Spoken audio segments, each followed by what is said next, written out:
Welcome back. Today we're reading Chapter 3. Dennie's Lucky Apples. Mary. Chapter 3, where are you?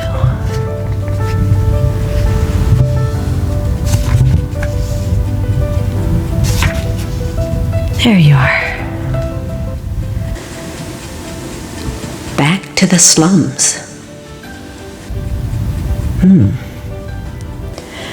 Tomorrow finally did come, and early in the morning, Apple Mary bundled Dennie up in a new coat and cap, ready for his visit to the specialist. Just as they were getting ready to leave, in walked Bill Biff. What's all the excitement in here? Are you two going someplace? He greeted them. Oh, Bill, Dennie's going to see the doctor, the specialist from the clinic here in town. We got word yesterday, Apple Mary explained, adding out of Dennie's hearing, Could you come with us, Bill? I feel sort of nervous. Sure I will, promised Bill. While the specialist examined Dennie, Apple Mary paced restlessly up and down the waiting room. Aw, Mary, you'll wear out the carpet pacing around, Bill protested, clumsily trying to quiet her fears. They ain't gonna hurt Dennie. But, Bill, it's been such a long time since his accident, Mary reminded him. Maybe they can't do anything for him. Apple Mary's fears were soon answered by the specialist himself. Well, Mrs. Worth, he smiled, I have good news for you. I'm sure we can fix little Dennie up as good as new. Of course, one can't be too sure in such cases, but it looks very promising. That helped. But when Dennie had entered the hospital the day before the operation was scheduled, Aunt Mary's heart was turned upside down again. I wouldn't let Dennie know it, Bill, but I'm afraid, she confessed as the two friends approached the little boy's room. Aw, brace up, Mary, Bill comforted her. Even if his operation isn't a success, he won't be any worse off than he is now. I know, but he's so little, choked Mary.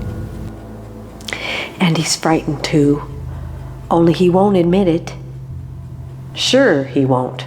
Not that kid, was Bill's proud reply. Are you all right, Dennie? Mary asked anxiously as they went into the room. Sure, Dennie assured them from his hospital bed. I'm not even scared. At least, not very much. But, gee, I'm glad you're here, Grandma. Apple Mary was still on hand the next afternoon when Dennie went into the operating room. As she waited restlessly, Bill Biff joined her.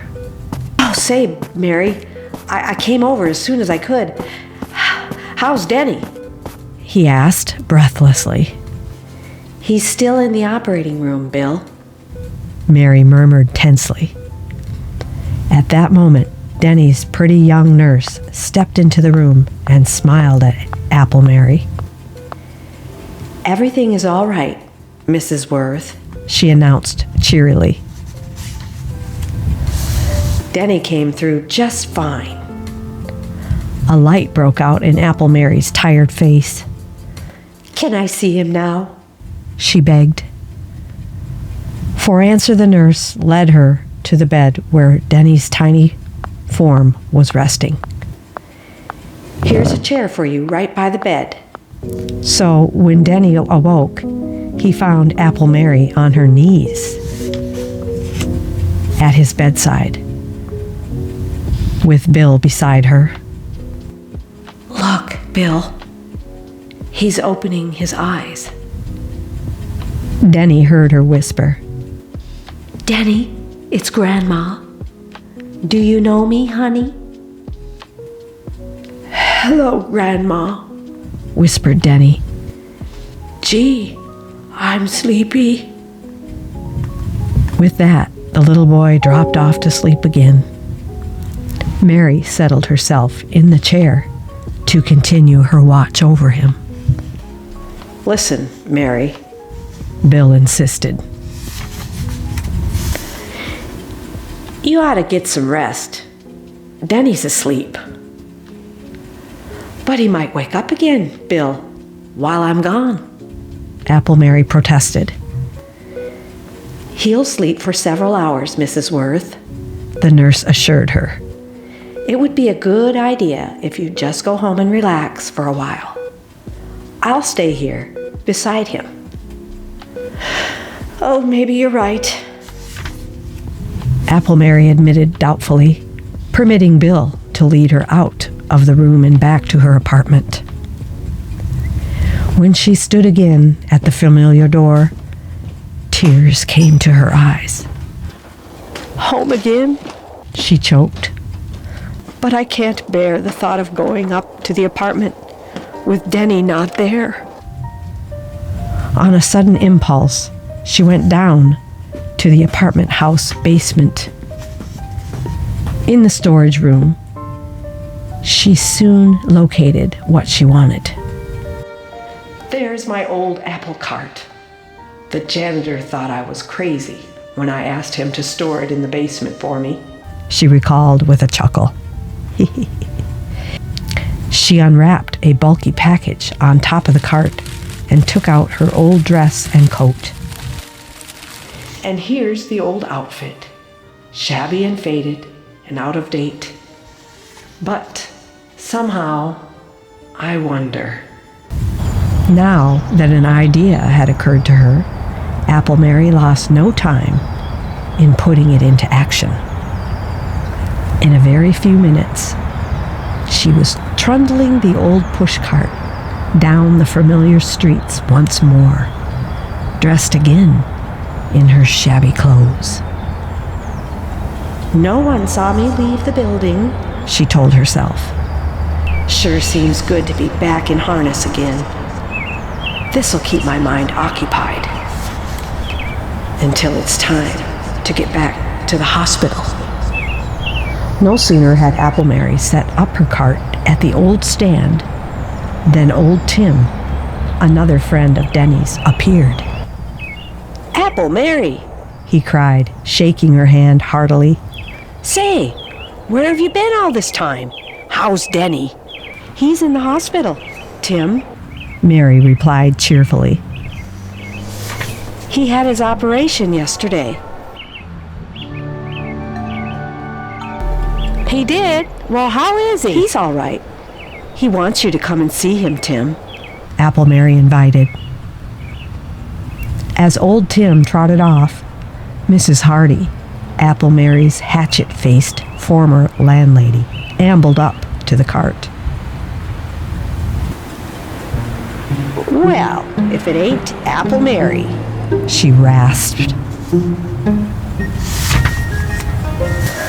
Mrs. Hardy, cried Apple Mary. I haven't seen you since you put Dennie and me out on the street. They were interrupted by Bill Biff's arrival. Say, for Pete's sake, Mary, I've been looking all over for you, he sputtered. Apple Mary's face paled with fright. Bill, is anything wrong with Dennie? She asked seriously. Nah, he's awake, that's all, and asking for you, Bill explained. What's the big idea of this getting up? Ouch! Bill broke off with a yelp as Apple Mary kicked him smartly in the shin. I'm sorry, Bill. My foot slipped. She apologized sweetly, motioning to him to keep quiet. Then she scuttled off in the direction of the hospital. Mrs. Hardy followed her with a suspicious glance. I always said Apple Mary was queer, but she's getting worse. She snorted. Lady, Bill told her soberly. you don't know half of it.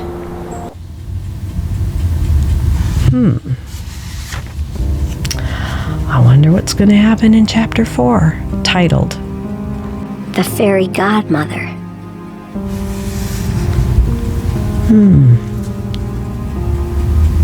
Won't you join me next time as we read Chapter 4?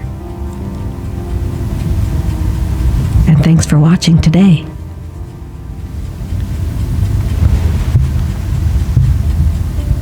We'll see you next time.